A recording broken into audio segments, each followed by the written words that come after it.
জাতীয় বিশ্ববিদ্যালয় ভর্তি পরীক্ষার প্রশ্ন সমাধান। বাংলা পাঠ, মানবিক শিক্ষা। আমার এ ঘর ভাঙিয়াছে যে বা আমি বাঁধি তার ঘর। এ পংক্তিতে কি বোঝানো হয়েছে? পরোপকার। ও এখানে আরেকটা কথা বলে রাখি, নিয়মিত আপডেট পেতে অবশ্যই আমাদের চ্যানেলটি সাবস্ক্রাইব করে রাখবেন। মানসী, সোনার তরী, বলাকা ও শেষ লেখা কাব্যগ্রন্থগুলো কোন কবি রচনা? রবীন্দ্রনাথ। ঘুম নেই পূর্বাভাস মিঠে করা অভিযান কোন কবির রচনা? সুকান্ত ভট্টাচার্য। একুশের কৃষ্ণচূড়া আমাদের চেতনারই রং এ পংক্তি রচয়িতা কে? শামসুর রহমান। কমল বন শব্দের অর্থ কি? পদ্মবন। ক নাম্বার উত্তর। কোন শব্দটি ভুল বানানে লেখা আছে? আকাঙ্ক্ষা। ক নাম্বারে উত্তর হবে। সত্যবিধান অনুসারে কোন বানানটি শুদ্ধ? আকর্ষণ। ক নাম্বার শুদ্ধ হবে। কোনটি শুদ্ধ বাক্য? ছেলেটি অত্যন্ত মেধাবী, শুদ্ধ বাক্য। এ জীবনটা না দৈর্ঘ্যের হিসাবে বড় না গুণের হিসাবে বড়, এ কথাটি আছে কোন রচনায় আর কি? অপরিচিত।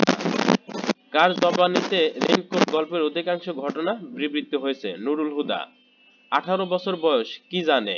রক্তদানে পুণ্য। মসজিদের মোহাম্মদনগর গ্রাম প্রবেশটা কেমন ছিল? নাটকীয়। সিরাজের পতন কে না চায়? সংলাপটি কার? বসেটি বেগমের। মানিক বন্দ্যোপাধ্যায় গ্রন্থ নয় কোনটি? মানিক বন্দ্যোপাধ্যায়ের গ্রন্থ নয় পল্লী সমাজ।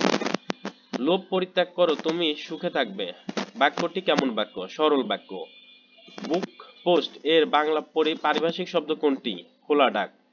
বিদ্রোহী কবিতা কবি দাবানল হয়ে কি বা কাকে দাহন করতে চায়? এটা বিশ্বকে দাহন করতে চায় তিনি।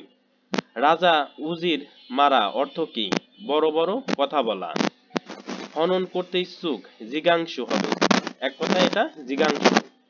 সোনার তরী কবিতায় প্রতি স্তকে কয়টি করে লাইন আছে? প্রতি স্তকে 7টি করে লাইন আছে। এই ছিল বাংলা পাঠ। আর পরবর্তী অন্যান্য প্রশ্ন যে বাকি অংশ আছে এই সাবস্ক্রাইব করে রাখুন, পরবর্তীতে আমরা আপলোড দেব এই চ্যানেলে। আর অবশ্যই আমাদের সাথে থাকবেন চ্যানেলটি সাবস্ক্রাইব করে। আল্লাহ হাফেজ।